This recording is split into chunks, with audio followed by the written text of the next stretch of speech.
This episode of Best Bets is brought to you by BUSR, the official sportsbook of Matt O'Leary NY. Head on over to busr.com/Matt and receive a 150% free play bonus up to $2,500. First deposit only. Get in on the action at BUSR.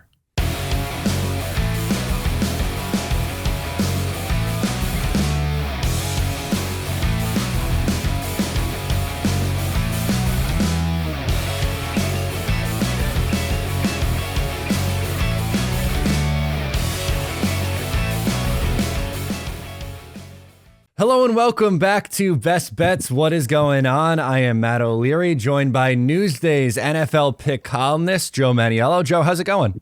Doing good, Matt. How are you? Doing pretty good. Last week, both finished with a winning record, which is good. We both had a push as well in that wild Rams and Bucks game. So a 4-1-1 for me, which is 25, 28 and 1 so far in the season. You went 3-2-1 for a 28, 23 and 2 record. So hopefully, that success for us continues here heading into week 10. We both had the Jets with that big spread. That was a great game. Yeah, that was an awesome one. No Jets this week. They are on the bye, so we'll get things started with the New York Giants, who are taking on the Houston Texans. Giants are favored by 5.5 in this one. Who do you like here? Yeah, when I first looked at the schedule here, the Giants were in position to be one of my lock of the week. I love the Giants here, but then the Xavier McKinney injury, I don't like that. And I read some other pickers, and they were saying how the Giants. They made some good points about how the Giants can't stop the run, which I know, and they always play close games. But I'm still taking the Giants here. They're still one of my top picks. I just love Brian Dable and the coaching staff. Wink Martindale, Mike Kafka, they've done a great job at every level, and I just feel like 2 weeks to prepare against a one-win team, Texans. Yeah, Dameon Pierce is going to get his yards. He might get 100 yards rushing, but the Texans can't stop the run either. I think Saquon Barkley has a huge game. I just love the whole aspect of the Giants having 2 weeks to prepare for this game. So they're 6-2 after the bye. They play the Texans at home. Next week they play the Lions. So to me, I think the Giants are going to get to 8-2 against two teams they should beat, and then they have 4 straight games against the NFC East, including the Dallas game on Thanksgiving. So I think this is the Giants season here. They need to win these 2 games here to get to 8-2, and I think they take care of business. The Texans, they played well against the Eagles in the first half there, well, most of the game actually. They lost by 12, but it was a close game. But I feel like that was kind of their Super Bowl. I think they were pumped for that game, national game against the undefeated team. I think Martindale's blitzes confuse Davis Mills here. Giants maybe get a couple interceptions, or Thibodeau gets a strip sack, fumble. Who knows? Maybe even a defensive touchdown. I think this is a low scoring game, like 20-10 Giants, 23-10. I wouldn't even be shocked if the Giants held them to single digits. I really feel this is a great spot for them after the bye. Dable, we've talked about it all year. He's runaway coach of the year. I saw someone say that Salah is neck and neck with him. I disagree. Jets have way more talent, and I think the Giants, what Dable's doing is tremendous. And I think after the bye, you'll see how greatly coached they are again. So Giants -5.5. Yeah, I'm with you with the Giants as well. And another thing that I like too, you mentioned that they're coming off the bye here, but they had a loss before the bye and had a couple of weeks to sit on that loss, and they're so well coached. I don't see them, overlooking this Texans team. Sometimes you worry about that when, you're maybe looking ahead to all those matchups against the NFC East. But you said it, Dable to me is the coach of the year. And I think he has this team ready to go. Saquon, I think, is going to have a big day. As you mentioned, the Giants probably going to struggle against Dameon Pierce, who's been fantastic as a rookie for Houston. But I think Wink Martindale is going to scheme something up, and Davis Mills is going to struggle to throw the ball. I like your call on maybe a defensive score, an interception or something like that. I'll go slightly higher scoring than you. I would say like 27-17 Giants. I think the Giants are able to put up some points running the ball against this Texans defense, and I think they cover this number pretty easily. Let's get to our game of the week. As we said, no Jets. They are on the bye. So we are looking at the Bills and the Vikings for our game of the week. The Bills are favored by 3.5. Obviously, we have to keep a close eye here on Josh Allen, but what is your play, Joe? I'm taking Buffalo no matter what happens here. They opened 8.5-point favorites, but then the loss against the Jets, but mostly the Allen injury news has kept the line keeps dropping. It was 8.5, 7.5, 5.5. Now it's 3.5. If he doesn't play, I'm sure it's going to get closer to a pick of maybe 1.5, 2.5. But Case Keenum, I mean, he's a serviceable backup, former Vikings quarterback. I just think the Bills' awful loss against the Jets. They are banged up in a lot of spots, but I think they're a much better team. The Vikings to me 7-1. They're my pick to win the NFC North. I like them as far as them being a talented team with good players, but they've had so much luck in these games. They won 6 straight games all by 1 score. I don't see them as a dominant team, and I think the Bills will be angry after the way the Jets beat them last week and have something to prove. Even with Keenum, I like the Bills to cover this number. I mean, maybe not 3.5. It's going to be tough. I hope Allen plays. If Keenum plays, it's going to be a really tight game. But even if Allen is 75% healthy, I think that'll be enough to beat the Vikings. I don't see the Vikings going in there and dominating at all. And I just love the fact that the Bills are off a bad loss. Also, we talk about revenge games all the time. I'm big on that. But Stephon Diggs against the Vikings, I think that will he'll have a big game. So I'm comfortable laying 3.5. Obviously, I hope Allen plays. If he doesn't, he doesn't. But Buffalo's a tough place to play. And I don't think Minnesota is a true contender. So I'm going to lay the points with Buffalo. Yeah, and you mentioned the revenge angle. If Case Keenum plays, that would be revenge too. He was the starter in that for that season with that miracle play to Stephon Diggs in the playoffs. So you could get the double whammy there. But even like you said, if Josh Allen, even if he's not 100%, I still think he's going to be good enough to win this game. The Buffalo Bills at home are just a force to be reckoned with. They've been dominating teams. And I know the Vikings have this great record. They've got off to an incredible start, but they usually tend to play tight games, and they haven't really played someone the caliber of this Buffalo team yet. I think they're a little fraudulent. I don't look at that, like you said, I don't look at them as a real, true Super Bowl contender. And this Buffalo Bills team, even outside of the quarterback position, you look at that defense, I think they'll start to get some guys back healthy and ready to go. It could be a long day for that Minnesota offense. I think they win. The Buffalo Bills win this one. Relatively low scoring game, maybe like 24-17, something like that. Yep. There you go. I think they take care of business. Even if Case Keenum's starting for Buffalo this week, I still like them to cover the number here. So I'm going to go 2 for 2 with you with the Buffalo Bills. So how about a best bet? What's one that really jumps out? Yeah, there are a few that jump out. I mentioned the Giants one, but I backed off a little bit on that. And there's my underdog is also one of my best bets, but I'll get to that next. I'm going to go with the Dallas Cowboys -5. I'm pretty sure the line is at Green Bay. The Packers, they're officially done, and they're a mess. 3-6, lost 5 in a row. Only got 9 points against the Lions last week. Rodgers threw 3 picks, and they also lost. Aaron Jones is hurt in that game. Dobbs, the receiver, Gray, or linebacker, I think, or defensive lineman. They had a ton of injuries in that game. They already weren't 100%. And they've just shown over and over again you can't trust them. I think this is similar to the Jets game at Green Bay, the 27-10 beatdown when they just went in there, defense dominated, Breece Hall, running game. I feel the same thing's going to happen here with Dallas. Mike McCarthy against his old team, off a bye, 6-2, and going into Lambeau. I mean, everyone gets hyped to play there, and Rodgers has beaten Cowboys so many times over the years in the playoffs. In Dallas, I think there's a little extra motivation for the Cowboys team. Plus McCarthy going against his old team. I think players feed off of that. And they're just a much better team off a bye. And they need to keep winning to keep pace. Since, when this game kicks off, the Giants probably going to be 7-2. Eagles play Monday night. They're probably going to get to 9-0. So the Cowboys have to keep winning. They're just a much better team here. Micah Parsons, I think, is going to have a huge game. I can see a defensive touchdown similar to the Giants game. I think there's blow them out. 27-10 is the same score I'm picking here. I think the Packers are done. And, Rodgers, you've seen it all year. He looks like he does not want to be playing there anymore. They really miss Devontae Adams, the whole different team. And I just think Dallas goes in there the same way the Jets did, and it just dominates. So Dallas -5, lock of the week. Yeah, there you go. I was actually going to use them as my bonus pick this week. So I don't have much to add there. So I'll do it briefly and then get into my best bet. But I don't think this team is any good in the Packers, and they're banged up too going into this week, which isn't going to help things. They've had a ton of guys on the injury report this week. They couldn't get anything going offensively against Detroit, who stinks on defense. And you're looking at the Cowboys, who have one of the best defenses.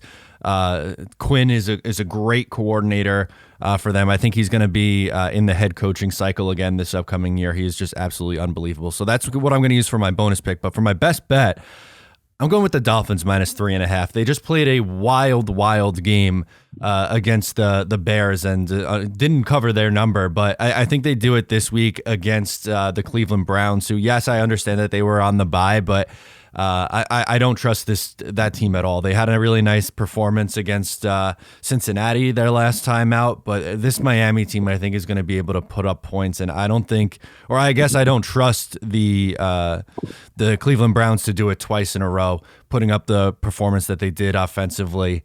With Tyreek Hill and Jalen Waddle is just an absolute nasty 1-2 punch. Tua's really coming into his own this year, and I think the Dolphins pull away and win this one pretty handedly, at like something 30-17, something like that. I think they win pretty handedly here. You know, the Dolphins are my team this year. I picked them to win the Super Bowl, but I'm actually on the Browns this week. I think 3.5. Oh. I think that half is really important. I think the Browns off a bye. The thing with Miami, I mean, I agree the offense is amazing, but the defense stinks. So I think it's going to be similar to last week's Chicago game, 35-32 kind of game. I think it's going to be a Miami 3-point win, high-scoring game. So I'm taking the points. But, you know, if they win by 10, it wouldn't shock me with that offense. Absolutely. So, all right, how about an underdog for you, Joe? Our underdog. See, to me, this team last week was my best bet. And the same thing, you know, we always talk about it. If the underdog is getting points and you think that team is going to win outright, it's the easy pick. The Seattle Seahawks in Germany, NFL's first ever game in Germany against the Bucs. People going there to see Tom Brady. Guess what? You're going there to see Geno Smith. Yeah. And the Seattle offense, they won 4 in a row. Defense is playing really well, too. No one talks about the defense. They have a ton of young guys on that defense. And I think they're a much better team than Tampa Bay. I mean, they were lucky to beat the Rams. The Rams, I don't know what the Rams were doing on that final drive, not trying to get a first down. But the Bucs went back and they scored. Oh, wow. Tom Brady saying, dropping F-bombs. Oh, this is awesome. Hey, dude, your team stinks. You're 4-5. I mean, I don't think they're going to win this game at all. People are picking them because it's like, I don't get it. Like the Vegas and the betting line and the casual bettors, I guess. Not that I'm an expert or a big roller, high roller, but the idea that Seattle is getting 3 points in the game makes no sense to me at all. I think they should be favored. I mean, they played great this year, Seattle. I think people just can't wrap their minds around Geno Smith being a MVP candidate. And I mean, he has playmakers on Kenneth Walker, running back. I love the receivers, and Metcalf and Lockett, and what's the rookie's cornerback? Woolen? Yep. Woolen, right? Mm-hmm. Yeah, I wasn't sure how to pronounce it, but and Pete Carroll, to me, like, you know, I wrote my column. He's the kind of guy makes you happy about sitting on the Belt Parkway. So 10-hour trip to Munich, they'll be fine. That's the only thing I'm a little concerned about is that someone else mentioned in their column that it's like a 6:30 a.m. kickoff time, like body clock time for them, because the game is 9:30 our time. So that is a little concerning, but I think Carroll will have his team ready, and they're a young team. And I don't like the Bucs at all. They've been one comeback drive against the lowly Rams. It doesn't mean anything to me. And I think you'll see more Brady on the sideline, frustrated during this game. I think Seahawks win this game. It'll be close because, you know, the NFL, there's very, very rarely are blowouts, and I think both teams will be pumped to be playing in Germany. So maybe like 27-20 Seahawks, something like that. I think they win the game, you know, similar to the way against Arizona last week. It was a close game early on, and then the better team pulled away. So Seattle, I'm on the Seattle train. +3, win outright. Yeah, I don't get how they're not favored in this one for all the reasons that you just said. I think it's a massive overreaction to a wild win for the Bucs in a game they really had no business winning. I don't know. Sean McVay just melted down there at the end of the game. That was really tough to watch for the Rams. But for my underdog pick, I'm gonna go with the Chargers +7. I think that spread is too big. They're playing against the San Francisco 49ers, and I think the 49ers are the better team. I think they win this game, but that 7 number, I think it's going to be a much tighter game than that, like a 24-20 kind of game. Like I said, the Chargers have they definitely have underachieved so far this year.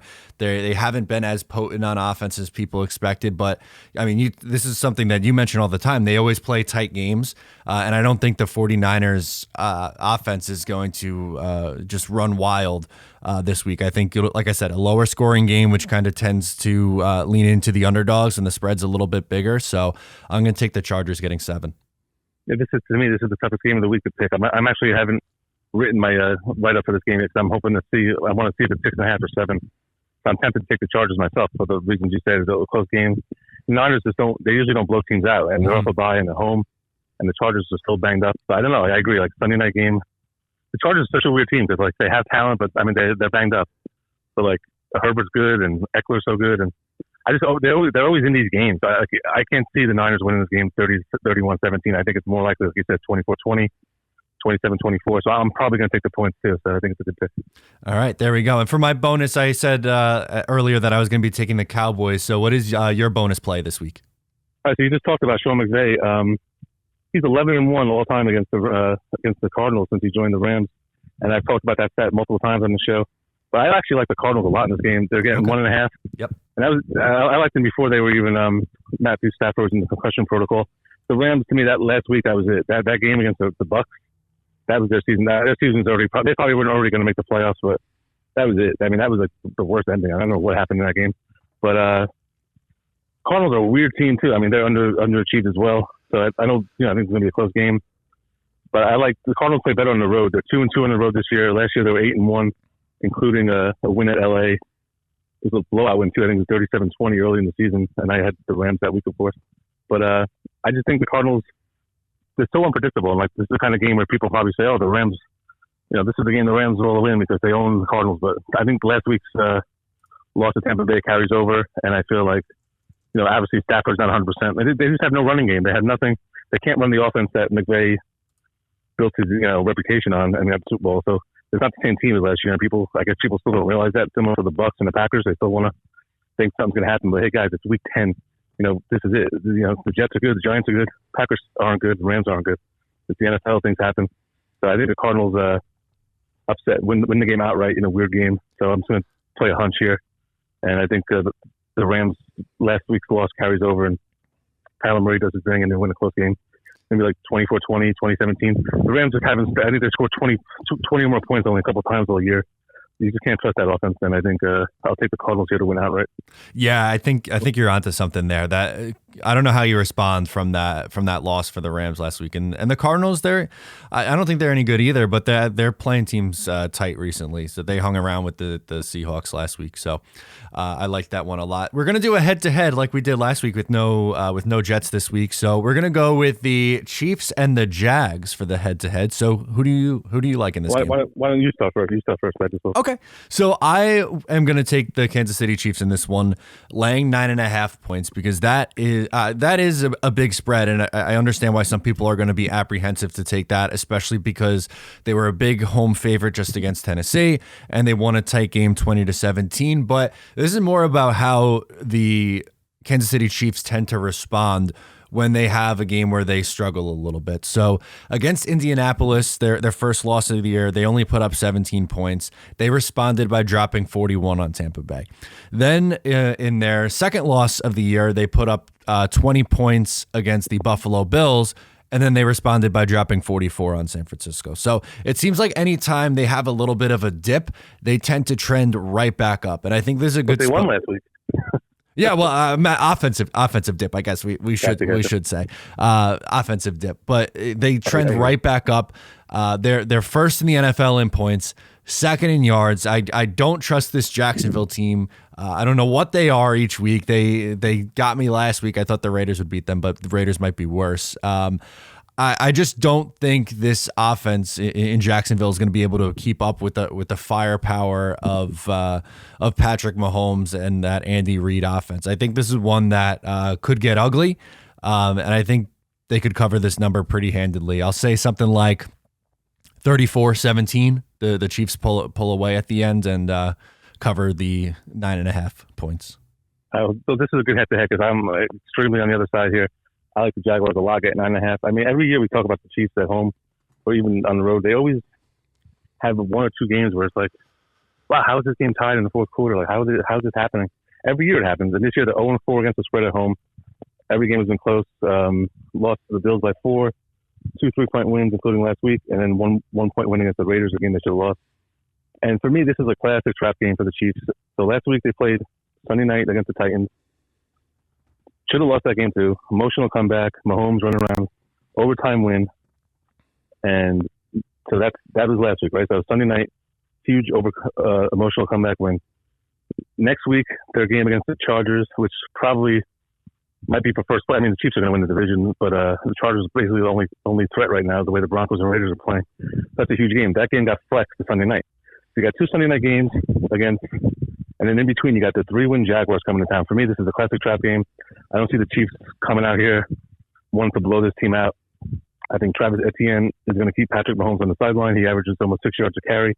The Jaguars, I agree, they're a weird team. They've hurt me this year with the spread multiple times. But every game is close. They've lost 6 games, and all of them have been by 8 points or fewer. They don't get blown out. They have talent. It's just that they can't seem to make it work for the whole game. So I think this is a close game. I think it'll be really close in the fourth quarter. I think this will be the surprises game on Sunday. And I see the Chiefs winning, but very close, 27-24, 24-20. I think the Chiefs offense isn't going to have as many opportunities to blow them away because I think the Jaguars will stay on the field with the running game. So I like the Jaguars a lot. All right, there we go. I love it. A little head-to-head action, a little disagreement's always good here. What happened with real fast before you recap? What happened? I thought you were going to take the Colts. Did they talk you out of that? I'm still taking them, but I'm more confident in the Chargers as an underdog than the Colts. I'm taking them too, actually, because the more I thought about it, like the Raiders, like they stink too. So it's like, 6 points is a lot. Yeah, no, absolutely. That's what I feel too. But and like I said, more confident in the Chargers, so I ended up switching that one at the last minute here. Yeah, it's a good move. So to recap these, Giants and Texans, we are both on the Giants -5.5. Game of the week is the Bills and the Vikings. Both like the Bills -3.5. Best bets, Joe is on the Cowboys -5. I'm on the Dolphins -3.5. Underdog, Joe likes the Seahawks +3. I do too, but I went with the Chargers +7 for my underdog play. Bonus, I'm on the Cowboys in this one as well. Joe likes the Cardinals getting 1.5 points in our head-to-head matchup, Chiefs versus Jaguars. I like the Chiefs laying 9.5, and Joe is taking the Jaguars +9.5. Good luck as always, Joe. Thank you so much for joining me again here in Week 10. Matt, great job. Appreciate it.